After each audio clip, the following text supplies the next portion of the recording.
républicaine, Mesdames et Messieurs les membres du gouvernement,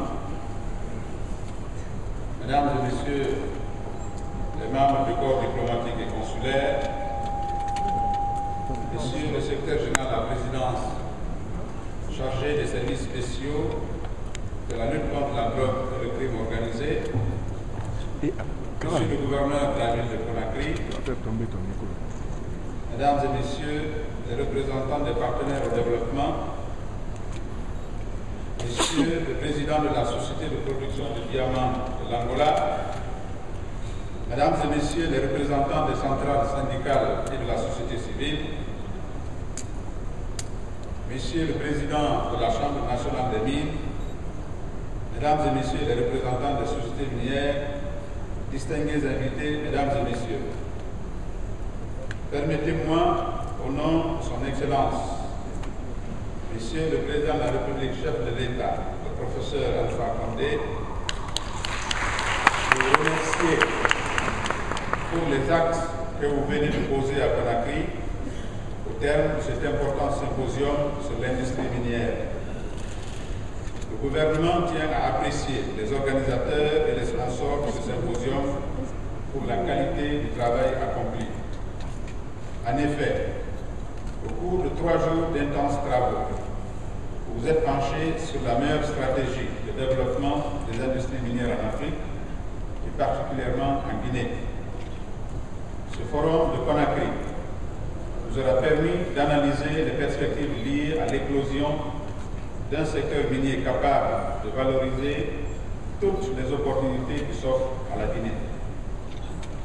Grâce à ses immenses ressources minières et à sa position géographique privilégiée par rapport aux autres circuits de transformation minière, nos pays constituent aujourd'hui l'une des destinations de choix des investisseurs miniers.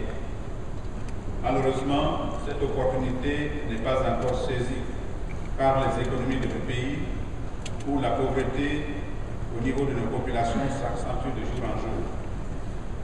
Je note avec satisfaction que durant nos travaux, les dimensions sociales, économiques et environnementales n'ont pas été occultées.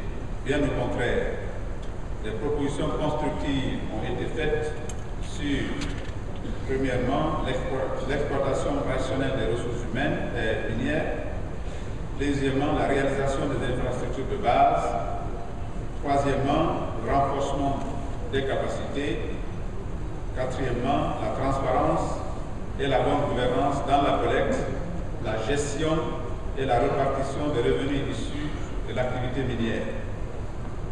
Cinquièmement, la préservation de l'environnement pour un développement durable. Sixièmement, la concertation et la bonne collaboration avec les communautés abritant des sites miniers. Enfin, la création de la valeur ajoutée. L'industrie minière doit être intégrée dans nos économies locales. En effet, les opérations minières engendrent des besoins dont la satisfaction devra permettre la création d'un tissu économique propre à élargir le cercle des bénéficiaires. Dans ce dispositif, les communautés devront trouver leur compte afin qu'elles se reconnaissent dans les sociétés installées sur leur terroir.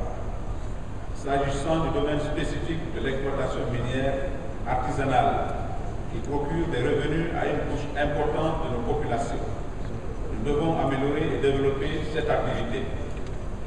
Il nous reviendra donc d'entreprendre sa modernisation afin d'accroître son impact sur les revenus de nos États et de nos populations.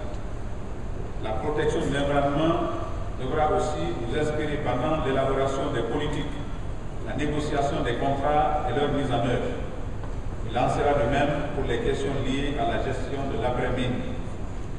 Enfin, la mise en valeur de nos ressources minières en vue d'un développement durable ne doit pas être l'apanage d'un seul segment de la société.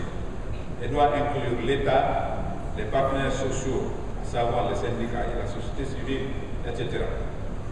Sur un plan purement stratégique, il est important que les pays producteurs de matières premières, notamment ceux d'Afrique, approfondissent la réflexion sur l'opportunité de, premièrement, la création d'une bourse régionale des matières premières et de sous-traitance industrielle. Deuxièmement, la mise en place de véhicules et d'instruments appropriés répondant aux exigences des marchés financiers. Troisièmement, la création d'un centre d'études stratégiques des ressources naturelles se fondant sur une meilleure connaissance de leur potentialité. Enfin, l'harmonisation de leur politique et la préparation d'un programme régional de développement du secteur minier. Mesdames et Messieurs, le gouvernement de la Troisième République, professeur Alpha Condé, s'engage pour sa part à tout faire pour la protection et la sécurisation des investissements, à créer et entretenir un climat favorable pour assurer et garantir le développement et la profitabilité des industries en Guinée, à assister et soutenir ces industries, à les accompagner partout où le besoin se fera sentir. À cet effet, la promulgation du nouveau code minier qui sera finalisé très prochainement permettra de jeter les bases légales pour le développement de nos futures relations d'affaires ainsi que la redynamisation de l'activité minière dans notre pays. Mesdames et Messieurs, encore une fois, au nom du Président de la République, du gouvernement et du peuple de Guinée, je vous remercie tous pour les recommandations formulées par ce symposium, avec l'espoir que nous veillerons tous à leur mise en œuvre ainsi qu'à leur suivi. Avant de terminer, je voudrais au nom du gouvernement féliciter très chaleureusement Monsieur le ministre des Mines et l'ensemble des cadres de son département pour l'organisation réussie de ce symposium. C'est sur ces mots et en vous souhaitant tous bon retour dans vos familles que je déclare clos les travaux du symposium Mines Guinée 2011 et vous donne un autre rendez-vous pour l'année 2013.